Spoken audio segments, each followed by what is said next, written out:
Hello everyone, mayam bukuramjari. Ngasi aigi mathel se kangshoi ne bako. Kangshoi se makhalamagi kangshoi ne habadi mayam na chanadriba mana amagi kangshoi oidoi ne ba. Ado sigi mana se mayam yengbiyo lai ne na aina di tharu rabane bako. Aduga lai oiramdre si se yamna medicinal properties yawba koigi anti inflammatory oiba pochak ama mangonda yamna kanabam pochak ama yawri bako. Adudo koina lai ne na thabiramaga koigi si se injang napi koibamda oina tharaga masi se pothok oin puthok su kana ne na khanjai bako.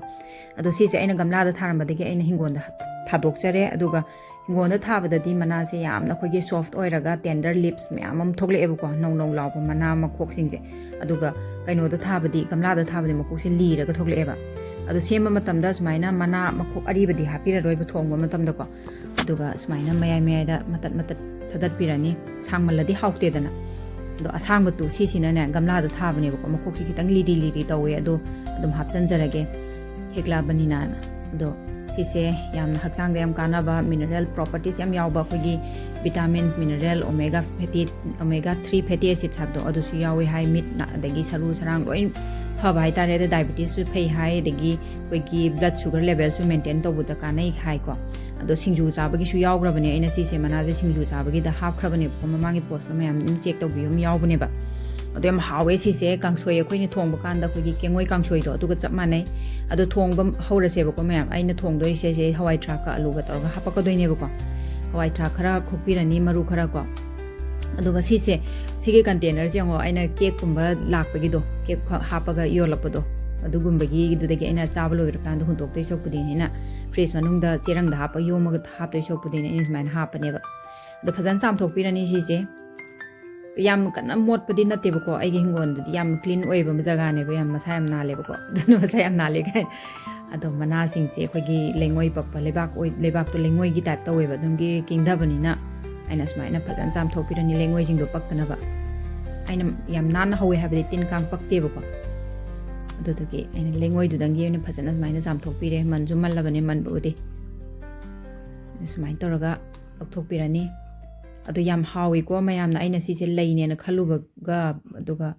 yam na kana ba pot oiram ba dai se gamla de hongjo khrabani hingon da thajarabani mayam su thabiyo aduga amtang charaga di yengbiyo ko si mayam ado hwai thra khara khokchalani tilau khara khaijalani alu khara khoani tawraga kangshoi thongdoine sidi masagi oina khoi gi kengoi gi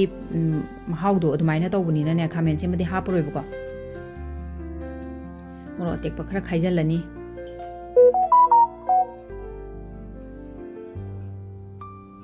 yam hawi ko mayam thajadana si se aidi ahan bada singju chabai kandu dadi chabi yaram moidra kai wakhan je khanjaru bane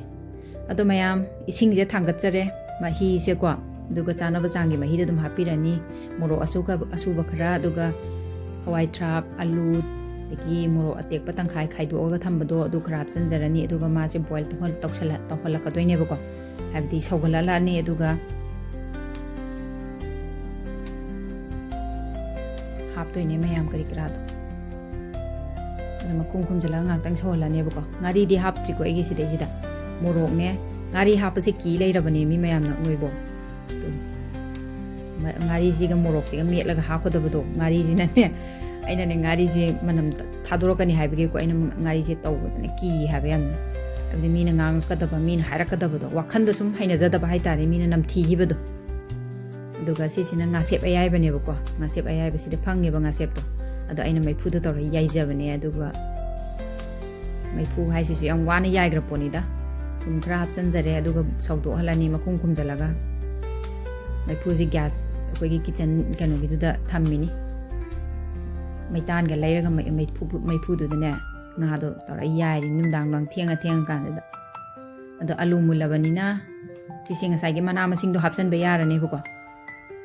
alu ga hawai thrak ke se loina mak mulhalla kandane haptoine ba mana se hapsan jare ado asing tang sogal halaga dum loire ba ko kengoi gi thongbudu khoina kengoi gi thong kanda maim tawidana ko aduga chap manei ba kengoi thongba sogri thongba adugi type ta dum thong doine ba chap manei ba ko do amtang sogal halaga adum loire ba si che phadigom thakchalaga dum loire ngakhtang di sogatlallage na aina tawbani di yam kana di munjandri bako dasmai taraga fadigom thakchalani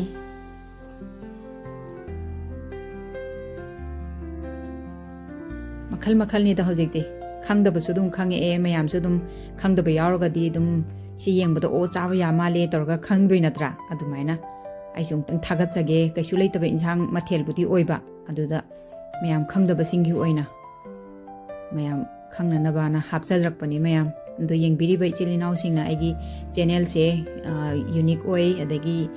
kano tawe kanai bu hairagadi amtang channel sida subscribe tawiramo aduga new update lakpada yengbiyo mayam dismai tawdana aina chakluk se semjare thagat chari mayam